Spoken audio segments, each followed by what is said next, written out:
Rich Thomas Weather Network, brought to you by these fine sponsors. Hear Rich's forecast hourly on these Blue Water Broadcasting radio stations. Hey, good morning, everybody. How you doing? Thursday morning. It is the 9th day of October. Time as I make this is 4:03 a.m. Temperature outside is still warm. We're at 70 with a dew point of 65.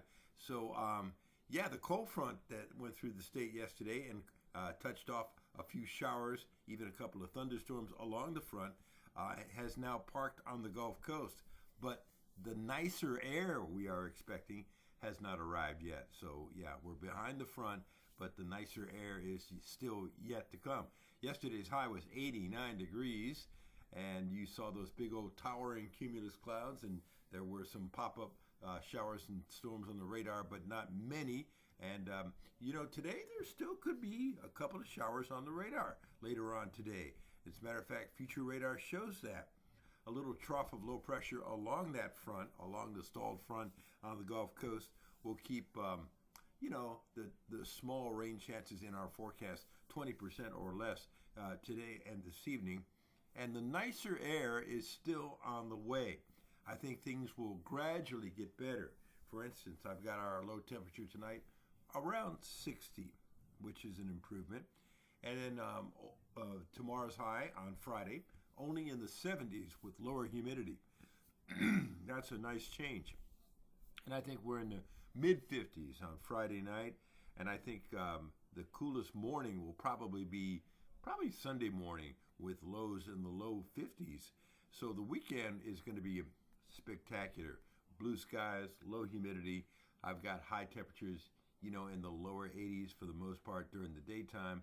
We're in the 50s at night. So jacket weather nights are back.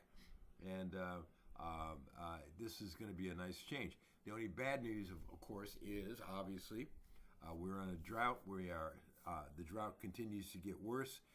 The new drought monitor map will come out at 8 o'clock this morning. We expect it to be very ugly. It gets worse every week.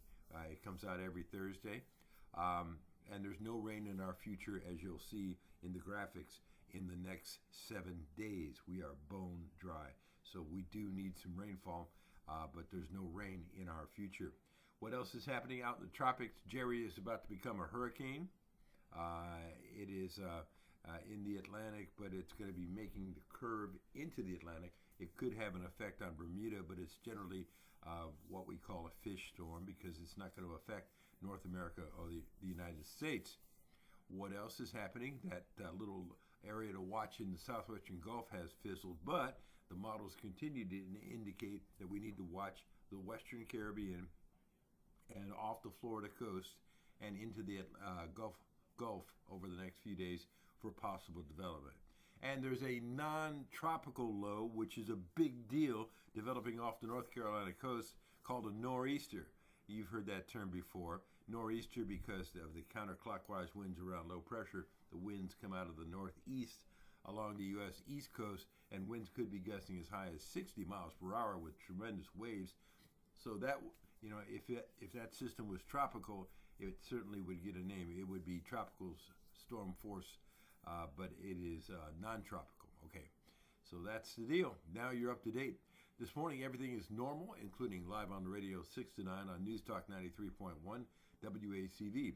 There'll be another forecast discussion, the video, and blog update with the graphics and information in the 4 o'clock hour tomorrow morning, and your forecast whenever you want it across the dial on the Blue Water family of stations.